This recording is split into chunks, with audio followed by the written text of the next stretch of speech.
नमस्कार दोस्तों, आज मैं आपको श्री बृहस्पतिवार व्रत की कथा सुनाने जा रही हूँ। प्रेम से बोलिए बृहस्पति देव की जय हो। बहुत समय पहले की बात है। भारत वर्ष में एक राजा राज्य करता था। वह अति प्रतापी एवं दानी था।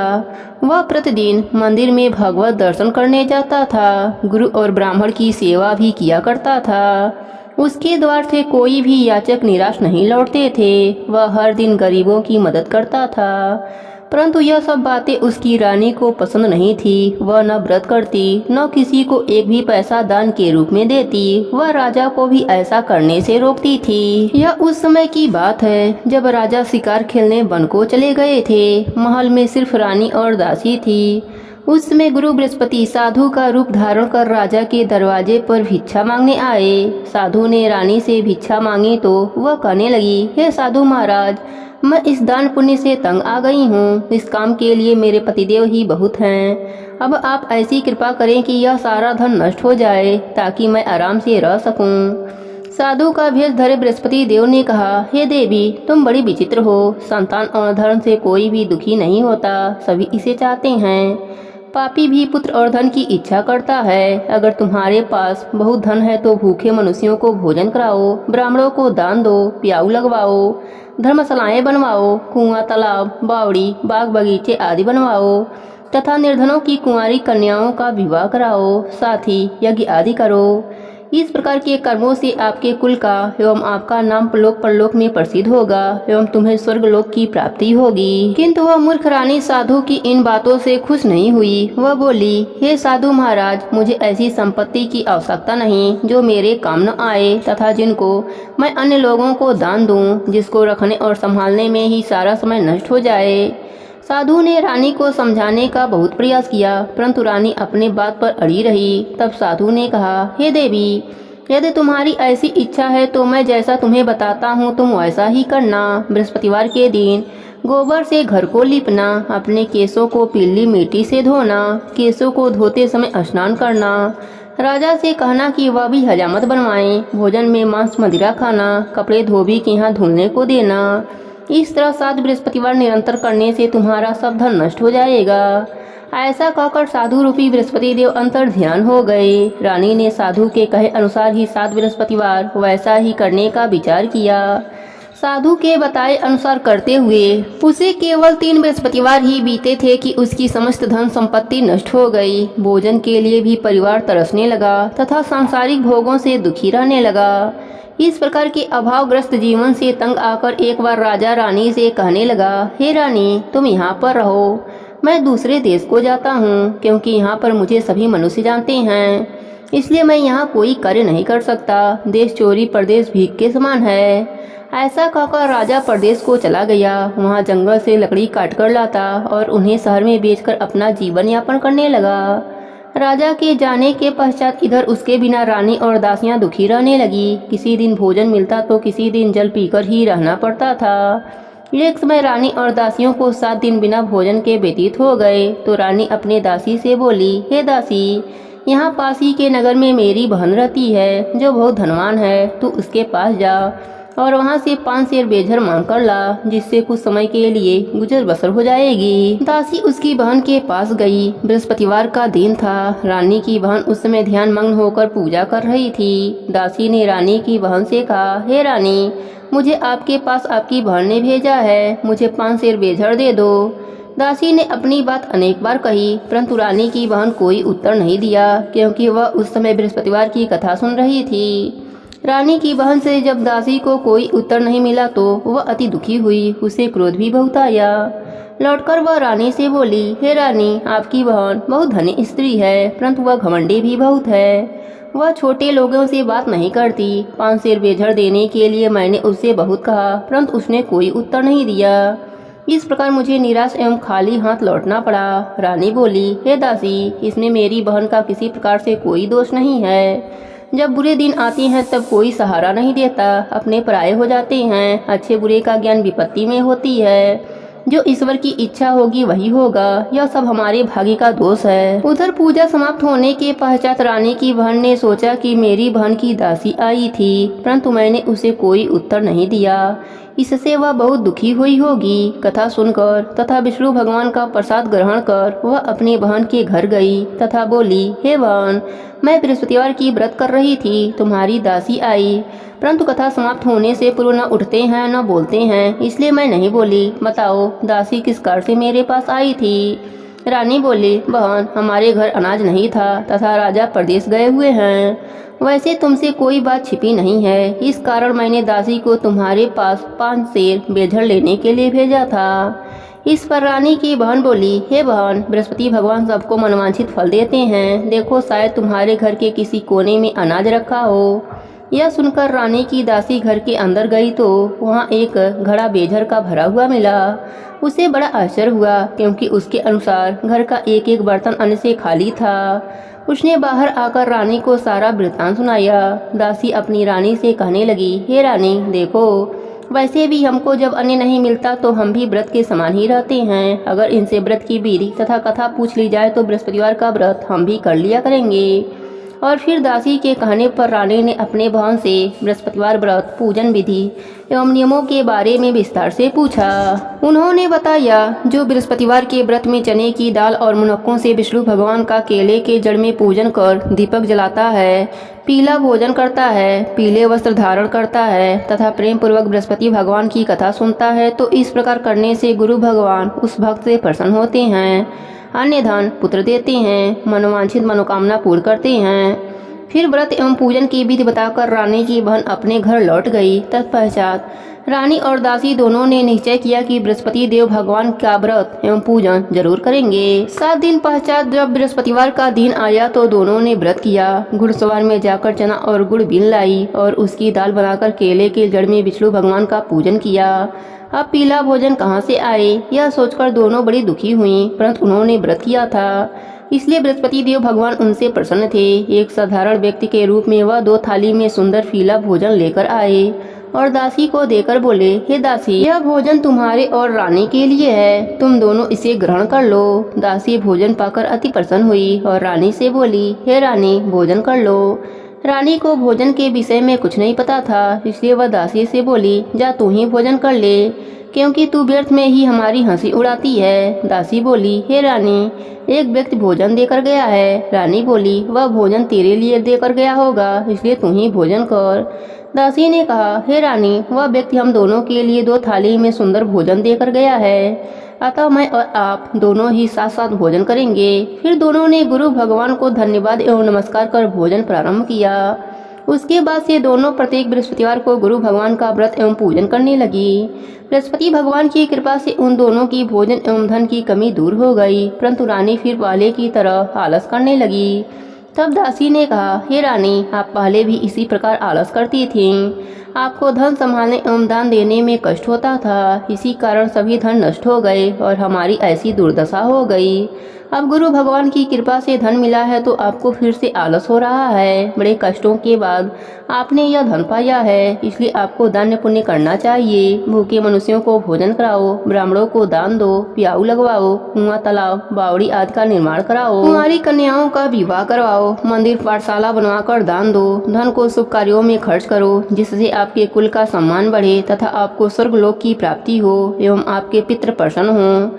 दासी की बात मानकर रानी ने इसी प्रकार के कर्म करने आरंभ कर दिए। इस प्रकार करने से उसका काफी यश फैल गया।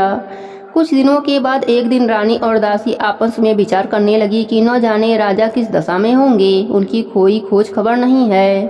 रानी राजा की खबर न पाकर उदास रहने लगी। गुरु भगवान से उन्होंने प्रार्थना करी और भगवान ने रात्रि में राजा को सपने में दर्शन देकर कहा, हे राजा, उठ, तेरी रानी तुझको याद करती है, अब अपने देश को लौट जा। राजा प्रातःकाल उठा। वह सोचने लगा कि मैं किस प्रकार रानी के पास खाली हाथ जाऊंगा, मेरे पास तो कुछ भी नहीं। स्त्री जात खाने और पहनने के ही साथी होती हैं, पर प्रभु की आज्ञा मानकर वह अपने नगर को चलने को तैयार हुआ। प्रदेश में राजा बहुत दुखी रहता था। प्रतिदिन जंगल से लकड़ी बीनकर लाता और उसे शहर में बेचकर अपने दुखी जीवन को बड़ी कठिनाई से व्यतीत करता था। एक दिन राजा दुखी होकर अपने पुराने दिनों को याद करके रोने लगा। उस जंगल में बृहस्पति देव एक साधु का रूप धरकर आए और राजा से बोले, हे लकड़ीहारे, तुम इस बिरियान जंगल में किस चिंता में बैठे हो, मुझे बताओ। यह सुनकर राजा की आंखों में आंसू आ गए और वह साधु को प्रणाम करके बोला, हे प्रभु, आप सब कुछ जानने वाले हैं। इतना कहकर राजा ने साधु को अपनी समस्त व्यथा सुनाई। तब साधु रूप में गुरु भगवान राजा से बोले, हे राजन, तुम्हारी पत्नी ने बृहस्पतिवार के दिन बृहस्पति देव का अपमान किया था, जिसके कारण तुम्हारी यह दुर्दशा हुई। अब तुम किसी प्रकार की चिंता मत करो, भगवान तुम्हें पहले से अधिक धन प्रदान करेंगे। देखो, तुम्हारी पत्नी ने बृहस्पतिवार का व्रत करना आरंभ कर दिया है। अब तुम भी बृहस्पतिवार का व्रत करके चने की दाल व गुड़ जल के लोटे में डालकर केले का पूजन करो, फिर कथा कहो या सुनो, भगवान तुम्हारी सभी इच्छाओं की पूर्ति करेंगे। साधु के वचन सुनकर राजा बोला, हे प्रभु, मुझे लकड़ी बेचने के पश्चात इतना धन भी नहीं बचता कि भोजन करने के उपरांत कुछ भी बचा सकूं। मैंने रात्रि में अपनी रानी को व्याकुल एवं व्यतीत देखा है। मेरे पास कोई साधन नहीं जिससे उनका समाचार भी जान सकूं। इसके अतिरिक्त मैं बृहस्पति देव की कथा भी नहीं जानता हूं, जिसे कहकर या सुनकर मैं व्रत धारण कर भगवान बृहस्पति देव का पूजन कर सकूं। साधु ने कहा, हे राजा, तुम किसी बात की चिंता मत करो। बृहस्पतिवार के दिन तुम नित्य की भांति लकड़ियाँ लेकर शहर में जाओ। तुम्हें रोज से दुगुना धन प्राप्त होगा, जिससे तुम भली भांति भोजन कर लोगे तथा गुड़ एवं चने का प्रसाद खरीद कर बृहस्पति देव का पूजन भी कर सकते हो। बृहस्पतिवार की कहानी इस प्रकार है। प्राचीन समय में एक बहुत ही निर्धन ब्राह्मण रहता था। उसके कोई भी संतान न थी। ब्राह्मण नित्य पूजा पाठ किया करता था। वह स्वभाव से दयालु तथा धार्मिक विचारों वाला व्यक्ति था, परंतु उसकी पत्नी बहुत मलिनता के साथ रहती थी। वह न तो स्नान करती थी और न ठीक से कार्य करती थी। अपने पत्नी की ऐसी आदत के कारण ब्राह्मण देवता बहुत ही दुखी रहते थे। वह अपनी पत्नी को बहुत समझाते, किंतु उसका कोई भी परिणाम न निकलता था। भगवान की कृपा से ब्राह्मण की स्त्री को कन्या उत्पन्न हुई। वह कन्या ब्राह्मण के घर में बड़ी होने लगी। वह बालिका प्रातः काल ही स्नान करके भगवान विष्णु का जप करती, बृहस्पतिवार का व्रत भी करने लगी। पूजा पाठ समाप्त कर पाठशाला जाती तो अपनी मुट्ठी में जौ भर कर ले जाती और पाठशाला जाने के रास्ते में डालती जाती। भगवान बृहस्पति देव की कृपा से वही जौ सोने के हो जाती तो लौटते समय उनको बीनकर घर ले आती। एक दिन वह बालिका सूप में उन सोने के जौ को फटक कर साफ कर रही थी। तभी उसकी माँ ने उसे देख लिया और कहा, हे बेटी, सोने के जौ को फटकने के लिए सूप भी तो सोने के होने चाहिए। दूसरे दिन बृहस्पतिवार का दिन था। कन्या ने व्रत रखा और भगवान बृहस्पति देव से प्रार्थना करने लगी, हे प्रभु, यदि मैंने सच्चे मन से श्रद्धा पूर्वक आपका पूजन एवं व्रत किया हो तो कृपया मुझे सोने का सूप दे दो। बृहस्पति देव ने उसकी प्रार्थना स्वीकार कर लिया। नित्य की भांति वह कन्या जौ फैलाती हुई पाठशाला चली गई। पाठशाला से लौटकर जब वह जौ बीन रही थी तो बृहस्पति भगवान की कृपा से उसे सोने के सूप प्राप्त हुआ। वह सोने के सूप को घर ले आई और उसमें जौ साफ करने लगी, परंतु उसकी माँ का आचरण वैसा ही रहा। एक दिन वह कन्या सोने के सूप में जौ साफ कर रही थी। उसी समय अचानक उस नगर का राजकुमार वहां से होकर निकला। कन्या के रूप एवं कार्य को देखकर राजकुमार कन्या पर मोहित हो गया। राजमहल लौटकर राजकुमार अन्न और जल त्याग कर उदास होकर लेट गया। राजा को जब अपने पुत्र द्वारा अन्न जल त्यागने का समाचार ज्ञात हुआ तो अपने मंत्रियों के साथ वह राजकुमार के पास गए और बोले, हे बेटा, तुम्हें किस बात का दुख है? किसी ने तुम्हारा अपमान किया है अथवा कोई और कारण है? मुझे बताओ, मैं वही करूँगा जिससे तुम प्रसन्न हो जाओ। राजकुमार ने अपने पिता की बातें सुनी तो वह बोला, आपकी कृपा से मुझे किसी भी प्रकार का कष्ट नहीं है। किसी ने मेरा अपमान भी नहीं किया है, परंतु मैं उस कन्या के साथ विवाह करना चाहता हूँ जो सोने के सूप में जौ को फटक रही थी। यह सुनकर राजा आश्चर्य में पड़ गया और बोला, हे राजकुमार, इस तरह की कन्या का पता तुम लगाओ, मैं तुम्हारा विवाह उसके साथ अवश्य करवा दूंगा। तब राजकुमार ने प्रसन्न होकर राजा को उस ब्राह्मण कन्या के घर का पता बताया। राजा के आदेश पर मंत्री उस कन्या के घर गए और राजा का आदेश ब्राह्मण को कह सुनाया। कुछ दिन बाद ब्राह्मण कन्या का विवाह राजकुमार के साथ हो गया। घर से कन्या के विदा होते ही उस ब्राह्मण के घर में पहले की तरह निर्धनता वास करने लगी। अब भोजन के लिए अनाज भी बड़ी मुश्किल से मिलता था। एक दिन दुखी होकर ब्राह्मण देवता अपनी बेटी से मिलने गए। बेटी पिता की ऐसी अवस्था को देखकर अत्यंत दुखी हुई और उसने अपने माँ का समाचार पूछा। ब्राह्मण ने पुत्री को सभी हाल कह सुनाया। पुत्री ने अपने पिता को बहुत सा धन देकर विदा कर दिया।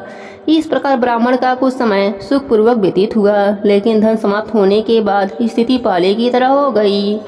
ब्राह्मण फिर अपनी पुत्री के यहाँ गया और उससे सभी हाल कह सुनाया। पुत्री बोली, हे पिताजी, आप अपने साथ माता जी को यहाँ ले आओ, मैं उन्हें यह विधि बता दूंगी जिससे दरिद्रता दूर हो जाए। ब्राह्मण देवता अपनी पत्नी को साथ लेकर राजमहल अपनी पुत्री के पास पहुँचे तो पुत्री अपनी माँ को समझाने लगी, हे माँ, तुम सुबह उठकर सर्वप्रथम स्नान आदि करके भगवान विष्णु का पूजन किया करो तो सब निर्धनता दूर हो जाएगी। परंतु उसकी माँ ने उसकी एक न मानी। वह सुबह उठकर सर्वप्रथम अपनी पुत्री का बचा हुआ जूठन खा लेती थी।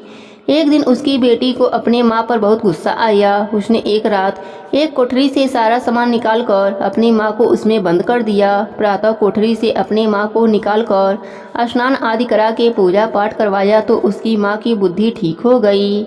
इसके बाद वह प्रतिदिन पूजा पाठ करती और प्रत्येक बृहस्पतिवार को व्रत भी रखने लगी। इस व्रत के प्रभाव से उसकी माँ भी अत्यंत धनवान तथा पुत्रवती हो गई और बृहस्पति देवता की कृपा से वृद्ध अवस्था में मृत्यु को प्राप्त कर स्वर्गलोक को गई। वह ब्राह्मण भी सुखपूर्वक इस लोक का सुख भोग कर स्वर्गलोक को प्राप्त हुआ। इस प्रकार कहानी कहकर साधु देवता वहाँ से अंतर्ध्यान हो गए। धीरे धीरे समय बीत गया तथा बृहस्पतिवार का दिन आ गया। लकड़ीहारा रूपी राजा जंगल से लकड़ी काटकर किसी शहर में बेचने गया। आज उसे और दिनों से अधिक धन मिला। राजा ने चना गुड़ लाकर भगवान विष्णु का पूजन किया तथा बृहस्पतिवार का व्रत किया। उस दिन से उसके सभी कष्ट दूर हो गए। परंतु अगले बृहस्पतिवार को वह व्रत करना भूल गया। इस कारण बृहस्पति भगवान उससे रुष्ट हो गए। उस दिन उस नगर के राजा ने विशाल यज्ञ का आयोजन किया तथा अपने समस्त राज्य में घोषणा करा दी कि कोई भी मनुष्य अपने घर में भोजन न बनाए न आग जलाए। सब लोग मेरे यहाँ भोजन करने आए। इस आज्ञा को जो नहीं मानेगा उसको सूली पर लटका दिया जाएगा। राजा की आज्ञा अनुसार राज्य के सभी निवासी राजा के भोज में सम्मिलित होने गए। परंतु लकड़ीहारा कुछ विलम्ब से पहुंचा, इसलिए राजा उसको भोजन कराने अपने साथ महल में ले गए। जब राजा लकड़ीहारे को भोजन करा रहे थे तो रानी की दृष्टि उस खूंटी पर पड़ी जिस पर उसका नवलखा हार टंगा हुआ था। उसे हार खूंटी पर लटका दिखाई नहीं दिया। रानी को निश्चय हो गया कि मेरा हार इस लकड़ीहारे ने चुरा लिया है। उसी समय रानी के जिद पर राजा ने सैनिक बुलाकर लकड़ीहारे को जेल में डलवा दिया। जेल खाने में बंद वह लकड़ीहारा बहुत दुखी होकर विचार करने लगा कि न जाने कौन से पूर्व जन्म के कुकर्म से मुझे यह दुख प्राप्त हो रहा है। जेल में बंद लकड़ीहारा भगवान बृहस्पति देव को याद करने लगा। तत्काल बृहस्पति देव साधु के रूप में प्रकट हो गए और उसकी दशा देखकर बोले, अरे मूर्ख, तू बृहस्पतिवार को बृहस्पति देव का कथा एवं व्रत करना भूल गया। इसी कारण तुझे दुख प्राप्त हुआ है। अब किसी भी प्रकार की चिंता मत कर। बृहस्पतिवार के दिन जेल खाने के दरवाजे पर तुझे 4 पैसे पड़े मिलेंगे। तू उन पैसों को प्रसाद मंगाना। भगवान बृहस्पति का पूजन एवं कथा कहना। कथा का प्रसाद स्वयं भी ग्रहण करना तथा दूसरों को भी खिलाना। इस प्रकार करने से तुम्हारे सभी कष्ट दूर हो जाएंगे। अगले बृहस्पतिवार राजा को जेल के द्वार पर 4 पैसे पड़े मिले। राजा ने पूजा का सामान मंगाकर कथा कही और प्रसाद बांटा। उसी रात बृहस्पति देव ने उस नगर के राजा को सपने में दर्शन देकर कहा, हे राजा, तूने जिस आदमी को जेल खाने में बंद कर रखा है वह निर्दोष है, वह राजा है, उसे छोड़ दो। रानी का नवलखा हार उसी खूंटी पर टंगा हुआ है। अगर तू ऐसा नहीं करेगा तो मैं तेरे को नष्ट कर दूंगा। राजा सुबह उठा और खूंटी पर हार टंगा देखकर लकड़ीहारे को बुलाकर उससे क्षमा याचना करी तथा राजा के योग्य सुंदर वस्त्र आभूषण भेंट कर उसे विदा किया। बृहस्पति देव की आज्ञा अनुसार राजा अपने नगर को चल दिया। जब वह नगर के निकट पहुंचा तो उसे बहुत आश्चर्य हुआ। वहां पहले से अधिक तालाब, बाग और कुएं तथा बहुत सी धर्मशालाएं, मंदिर आदि बने हुए थे। राजा ने उस नगरवासियों से पूछा कि यह बाग, तालाब, धर्मशालाएं एवं कुएं किसके द्वारा बनवाए गए हैं। तब नगर के सब लोग कहने लगे कि यह सब रानी और दासी द्वारा बनवाए गए हैं। राजा को बहुत आश्चर्य हुआ परंतु क्रोध भी बहुत आया। जब रानी ने यह खबर सुनी कि राजा आ रहे हैं तो उसने दासी से कहा, हे दासी, देख, राजा हमें अतिदीन अवस्था में छोड़कर गए थे। वह हमारी ऐसी हालत देखकर कहीं द्वार से ही न लौट जाएं, इसलिए तू जा, द्वार पर खड़ी हो जा। रानी की आज्ञा अनुसार दासी दरवाजे पर खड़ी हो गई। जब राजा आए तो उन्हें अपने साथ महल में लिवाई। तब राजा ने क्रोध करके अपनी तलवार निकाली तथा रानी से पूछा, बताओ, इतना धन तुम्हें किस प्रकार से प्राप्त हुआ है। तब रानी ने बताया कि हमें यह सब धन बृहस्पति देव के व्रत के प्रभाव से प्राप्त हुआ है। अब राजा ने निश्चय किया कि 7 दिन बाद तो सभी बृहस्पति देव का पूजन करते हैं, परंतु मैं प्रतिदिन दिन में 3 बार कथा कहा करूंगा तथा नित्य व्रत किया करूंगा। अब हर समय राजा के दुपट्टे में चने की दाल बधी रहती तथा दिन में 3 बार कथा कहता था। ऐसे ही एक दिन राजा ने विचार किया कि चलो अपनी बहन के यहाँ हो आऊं। ऐसा निश्चय कर राजा घोड़े पर सवार होकर अपने बहन के यहाँ चल दिया। मार्ग में उसने देखा कि कुछ आदमी कुछ मुर्दे ले जा रहे हैं। उन्हें रोक कर वह कहने लगा, अरे भाइयों, कुछ देर मेरी बृहस्पति देव की कथा सुन लो। वे बोले, यह लो, हमारा आदमी मर गया है, इसकी अपनी कथा की पड़ी है। परंतु कुछ आदमी बोले, अच्छा कहो, हम तुम्हारी कथा भी सुनेंगे। राजा ने दाल निकाली और कथा करनी शुरू कर दी। जब कथा आधी हो गई तो मुर्दा हिलने लगा और जब कथा समाप्त हुई तो राम राम कह के वह मुर्दा उठ बैठा। राजा आगे चला। उसे चलते चलते शाम हो गई। आगे मार्ग में उसे एक किसान खेत में हल चलाता हुआ मिला। राजा उससे बोला, अरे भैया, तुम मेरी बृहस्पतिवार की कथा सुन लो। किसान बोला, जब तक तेरी कथा सुनूंगा तब तक 4 हरैया जोत लूंगा। जाओ भैया, अपनी कथा किसी और को सुनाना। राजा आगे चलने लगा। राजा के हटते ही किसान के बैल पछाड़ खाकर गिर गए और किसान के पेट में बहुत तेज दर्द होने लगा। उसी समय किसान की माँ रोटी लेकर आई। उसने यह जब देखा तो अपने पुत्र से सारा हाल पूछा। बेटे ने सारा हाल बता दिया। किसान की माँ दौड़ी दौड़ी घोड़े पर सवार राजा के पास गई और उनसे बोली, मैं तेरी कथा सुनूंगी, तू अपनी कथा मेरे खेत पर ही चलकर कहना। राजा ने लौटकर किसान के खेत पर जाकर कथा कही, जिसे सुनते ही बैल खड़े हो गए तथा किसान के पेट का दर्द भी बंद हो गया। फिर राजा अपने बहन के घर पहुंच गया। बहन ने भाई की खूब आवभगत करी। दूसरे दिन सुबह राजा जगा तो उसने देखा कि सब लोग भोजन कर रहे हैं। राजा ने अपने बहन से जब पूछा कि ऐसा कोई मनुष्य नहीं है जिसने भोजन न किया हो और जो मेरी बृहस्पतिवार की कथा का श्रवण कर ले, तो बहन बोली, हे भैया, यह देश ऐसा ही है। यहाँ के लोग पहले भोजन करते हैं, बाद में कोई अन्य काम करते हैं। अगर पड़ोस में कोई हो तो देख आती हूँ। कहकर बहन चली गई, परंतु उसे कोई भी ऐसा व्यक्ति नहीं मिला जिसने भोजन न किया हो। वह एक कुम्हार के घर गई जिसका लड़का बीमार था। उसे यह भी पता चला कि उसके यहाँ 3 दिन से किसी ने भोजन नहीं किया है। राजा की बहन ने अपने भाई की कथा सुनने के लिए कुम्हार से आग्रह किया तो वह तैयार हो गया। राजा ने जाकर बृहस्पतिवार की कथा कही, जिसको सुनकर कुम्हार का लड़का ठीक हो गया।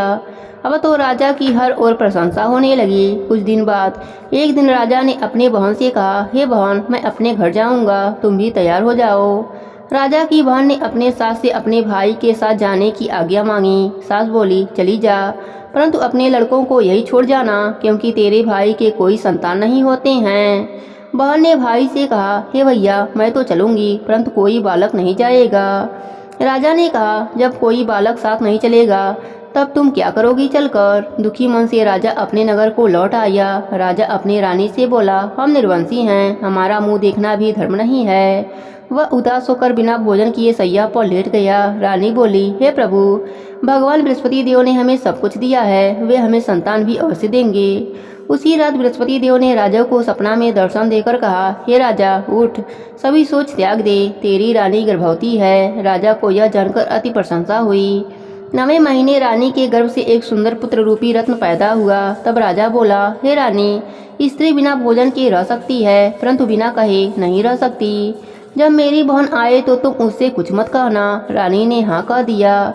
और जब राजा की बहन ने यह शुभ समाचार सुना तो वह अति प्रसन्न हुई तथा बधाई लेकर अपने भाई के यहाँ आई। तब रानी ने कहा, घोड़ा चढ़कर नहीं आई, गधा चढ़कर आई। राजा की बहन बोली, भाई, मैं इस प्रकार से न कहती तो तुम्हें औलाद कैसे मिलती। भगवान बृहस्पति देव ऐसे ही हैं, जैसी जिसके मन में कामनाएं हैं सभी को पूर्ण कर मनोवांछित फल देते हैं। जो श्रद्धा पूर्वक बृहस्पतिवार का व्रत करता है एवं कथा पढ़ता है अथवा सुनता है और दूसरों को सुनाता है, बृहस्पति देव उसकी सभी मनोकामनाएं पूर्ण कर देते हैं। बृहस्पति देव उसकी सदैव रक्षा करते हैं। जैसे रानी और राजा ने बृहस्पति देव की कथा का गुणगान किया, उनकी सभी इच्छाएं बृहस्पति देव ने पूरी कर दी। इसलिए सबको कथा कहने अथवा सुनने के बाद बृहस्पति भगवान का प्रसाद ग्रहण करना चाहिए तथा सच्चे मन एवं भावना से भगवान बृहस्पति का मनन करते हुए उनकी सदा जय जयकार करनी चाहिए। प्रेम से बोली बृहस्पति देव की जय हो, विष्णु भगवान की जय हो।